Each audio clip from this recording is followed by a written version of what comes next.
ini tuh relate banget loh. Tuh kan? Ini kurang trusted nih. Ah. Nggak meyakinkan.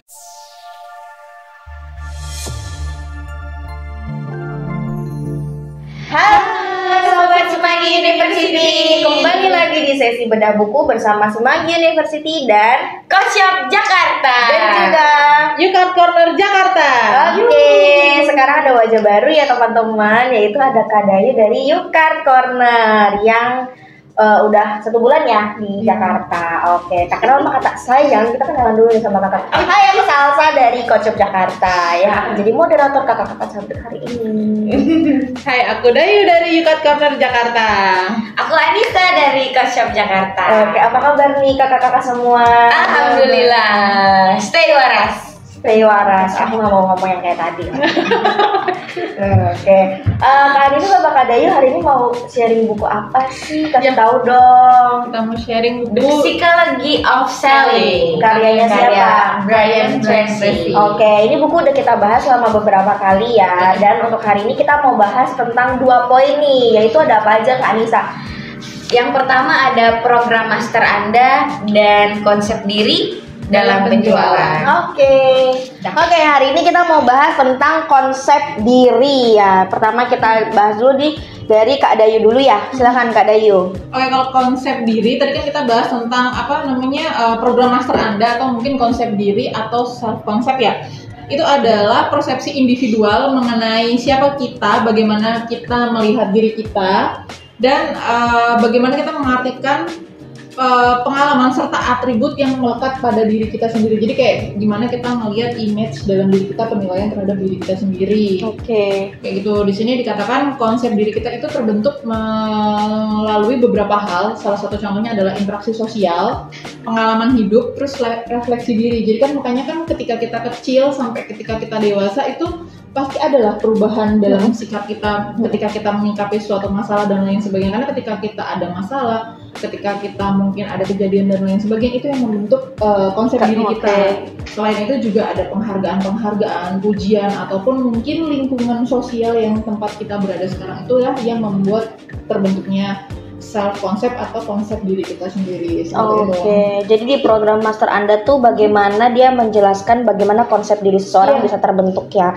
Kalau dari Kak Anissa untuk poin yang itu ada yang mau ditambahkan nggak? Ada Bu, mungkin poin yang Anissa garis bawahi di sini beda sama Bu Dayu, bahwa konsep diri ini sebenarnya bisa ngambil diri kita nih ke 2 sisi. Itu jadi ada di sini ketika kita mempunyai konsep diri yang menyeluruh, itu akan memberikan efek ke cara kita berpikir. Oke. Itu rata-rata. Tapi ketika kita mempunyai konsep diri mini, itu akan mempengaruhi cara kita bekerja atau menentukan efektivitas kita. Maksudnya hal-hal kecil yang kita lakukan. Gitu. Jadi mungkin kalau tadi Bu Dayu bilang apa sih dari pengalaman, dari refleksi, benar gitu loh. Tapi ketika kita bicara soal konsep diri sebenarnya ada 2, ada yang menyeluruh, ada yang mini. Ketika menyeluruh itu menentukan cara kita berpikir, apa yang kita berpikir buat cita-cita kita, buat apa yang kita targetin di bulan ini gitu. Itu menentukan dari cara kita berpikir, yaitu menyeluruh. Tapi kalau kita pakai yang mini, konsep diri mini yang disebutkan di buku ini adalah efektivitas kita bekerja. Apa yang sering atau hal yang suka, hal kecil yang kita lakukan, kayak kita pengennya naik sepeda atau menulis, itu adalah konsep diri mini. Gitu. Oke, saya belum dapat sih ya yang bagian konsep diri mini itu. Apakah konsep diri mini dengan konsep diri keseluruhan itu 2 hal yang berbeda atau 2 hal yang sama tapi penjabarannya aja yang beda? Sebenarnya penjabaran aja sih Bu yang berbeda. Jadi ketika kita udah dapat konsep diri kita yang mini, itu pasti akan menentukan, misalnya konsep diri mini kita nih adalah sesuatu hal yang positif. Itu akan berpengaruh ke kita ketika mikir konsep diri menyeluruh, itu pasti bakal amazing gitu loh. Jadi menyeluruh ini dapat disusun dari susunan-susunan mini ini. Oke. Itu bagian dari si menyeluruh itu ya. Oke. Jadi ya itu. Berarti dari program master ini langsung nyambung dong ke poin yang kedua, yaitu tentang bagaimana konsep dari penjualan. Oke. Gimana bagaimana konsep diri kita bisa mempengaruhi konsep penjualan juga? Kira-kira bisa dibantu jelasin nggak Kak Anissa, Kak Dayu? Kalau dari Anissa ya Bu, ini tuh berpengaruh ke gimana kita ngadepin prospecting. Jadi ketika konsep diri mini kita mengatakan gue takut prospek ini gue belum pernah, gue belum tahu barangnya. Ini kayak jadi film yang Pixar itu ya, yang apa nih? Yang emotion itu.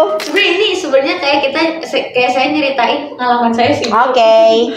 Bener-bener, jadi emang buku ini tuh relate banget Mas. Tuh kan Kak Anissa ngomong itu lagi. Coba kasih dia di recap tuh potongan-potongan video yang kemarin-kemarin itu pasti Kak Anissa ngomong itu di buku ini. Iya lagi. Oh iya, gue pernah gitu Bu. Jadi Kak Anissa selalu ngomong gitu setiap bahas buku ini.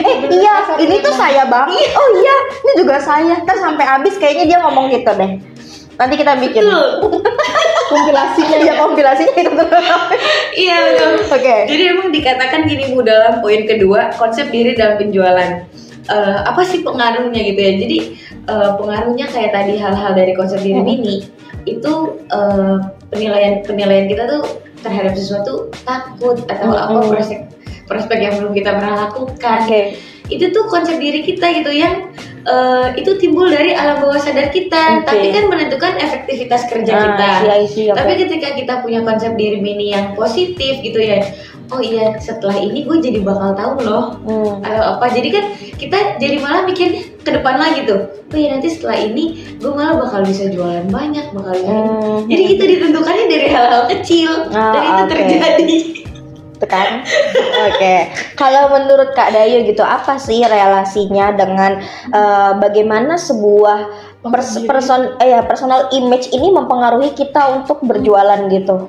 Apalagi Kak Dayu kan udah bertahun-tahun nih, master of selling gitu. Sama kayak gimana? Jadi kalau di sini kan tadi bagaimana kita memancarkan image diri atau merefleksi diri, itu bagaimana kita kayak ketika prospecting itu juga penting, karena di sini kan dikatakan dalam proses prospek pelanggan, si konsep diri ini memainkan peran penting.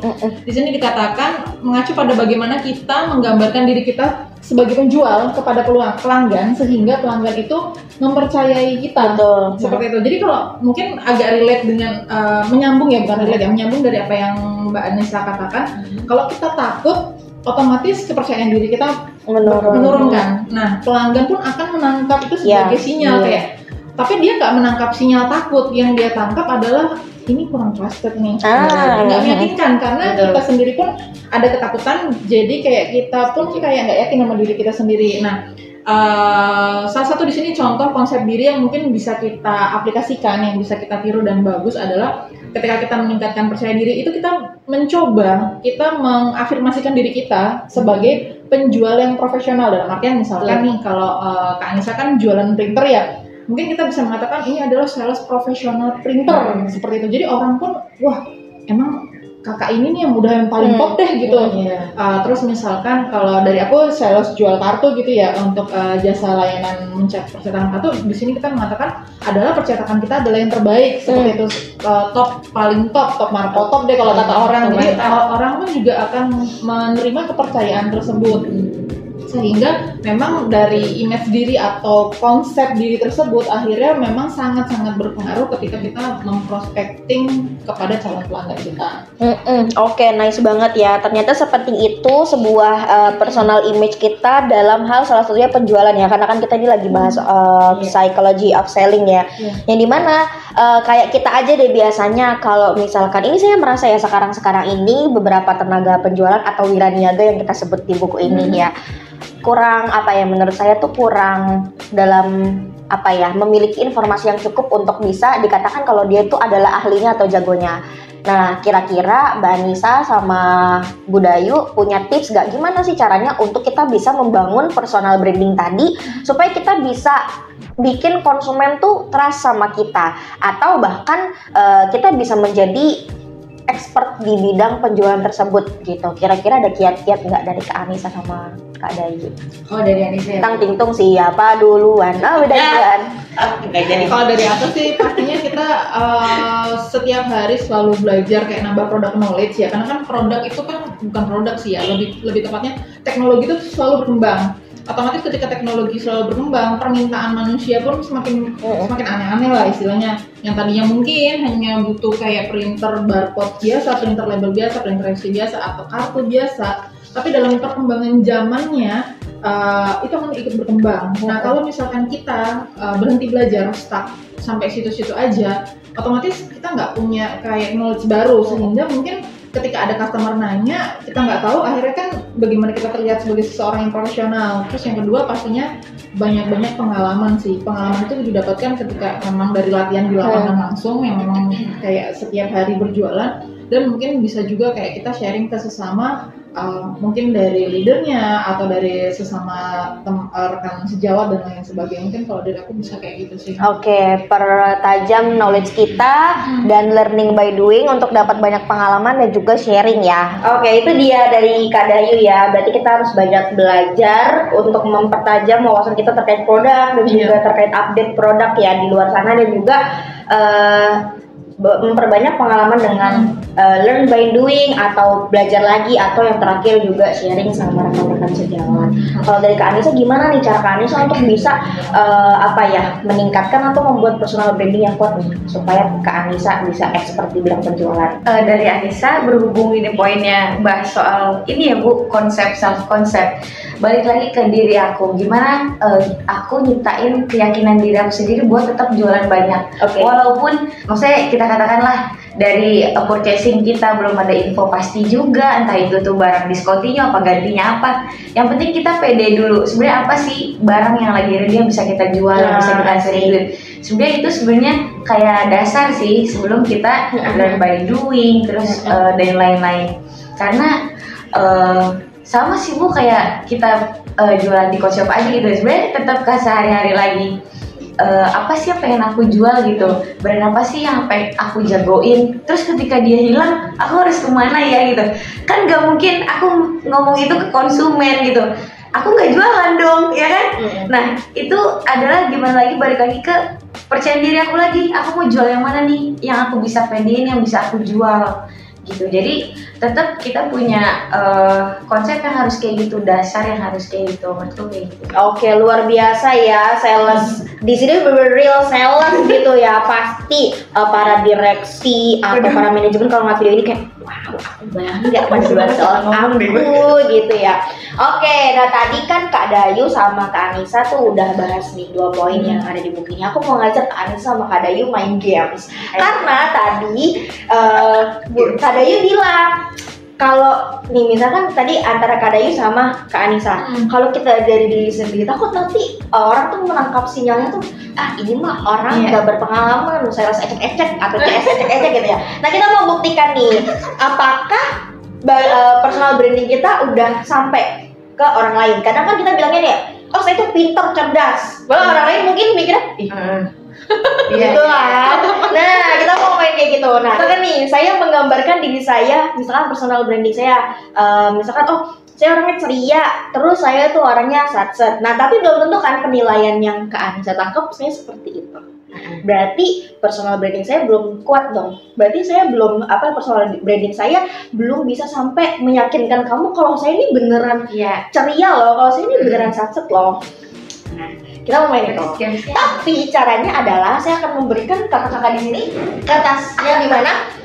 Nanti di sini kalian tulis 3 poin aja yang menggambarkan diri kamu. Ya. Nanti kita ini, misalkan Budaya udah tulis nih, Kak Anissa udah tulis, saya udah nulis. Nah nanti Kak Anissa gambarin diri saya.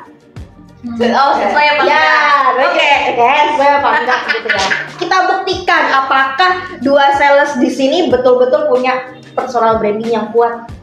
Ya, jangan-jangan nihil gitu ya. Kita coba. Karena sales kalau nggak punya personal branding itu harus pulang, nggak bisa jualan seperti itu. Oke, silakan. 3 aja, nggak usah semuanya ya Kak. 3, nggak usah pakai zodiak, nggak usah pakai tempat tanggal lahir. Nggak boleh kelihatan dong. Kita sama Kak Dayu, oke. Kita lihat ya guys. Teman-teman di rumah kalau mau ikutan juga bisa langsung komen di bawah ini. Oke. Seru banget. Podcast sama sales tuh seru-seru. 2 hours later. Oke. Oke. Kak Anissa dulu, bagaimana kamu menggambarkan seorang Kak Dayu? Budayu suaranya kecil.